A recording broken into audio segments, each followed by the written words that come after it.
Keeping our discussion in the sort of prior to the inspection, one of the ways to be successful obviously is planning, right? And Right? planning is critical.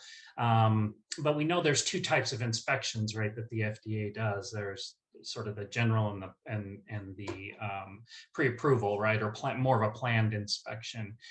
As far as more of the surprise inspection or general inspection, can you share with us what we can do to plan or prepare, I guess, because you can't Right, really plan, but maybe preparation is a better word. What right. can we do to prepare?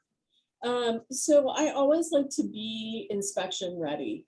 And there are numerous things that we can do, whether it's a, a like pre-approval or for cause inspection or general GMP inspection. One of the things you can do is have a robust internal audit plan or program, making sure that you understand your own faults, so that anything the FDA or other inspectors may find is not a surprise to you. That you've got corrective actions in place or a plan to fix any problems, because everybody has issues, right? We all have improvements that we can make. So that would be number one. Number two would be having kind of a binder or place where we keep common documents or common things an inspector may look for. And what I'm talking about is like a table of contents for standard operating procedures, an org chart.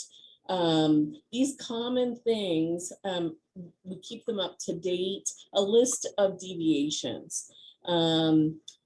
These kind of things are items that any inspection is going or inspector is going to look at. Maybe our quality manual.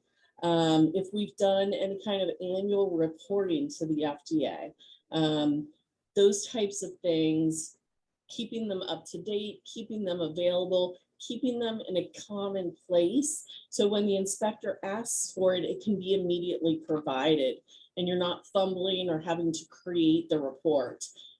Those types of items, it makes you look really organized and really prepared.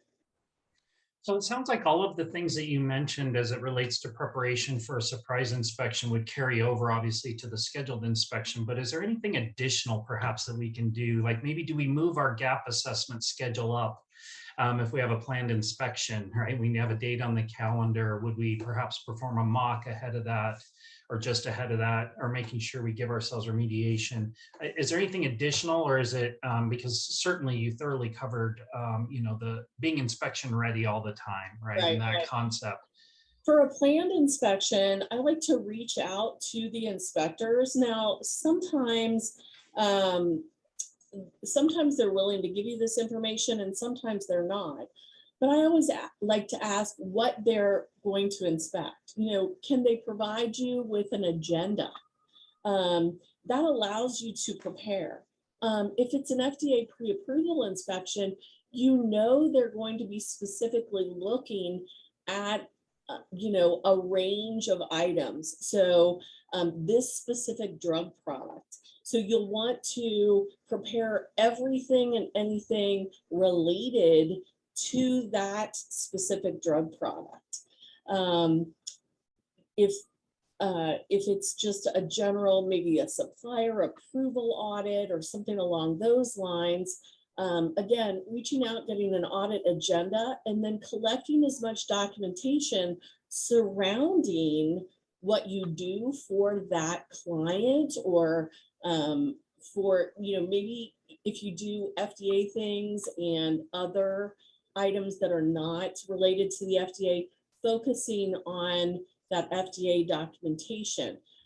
We expect them to look at, if we've had previous inspections, what kind of CAPAs did you put in place? What kind of corrections did you make? Gathering that information and putting it together. So there are definitely ways to prepare.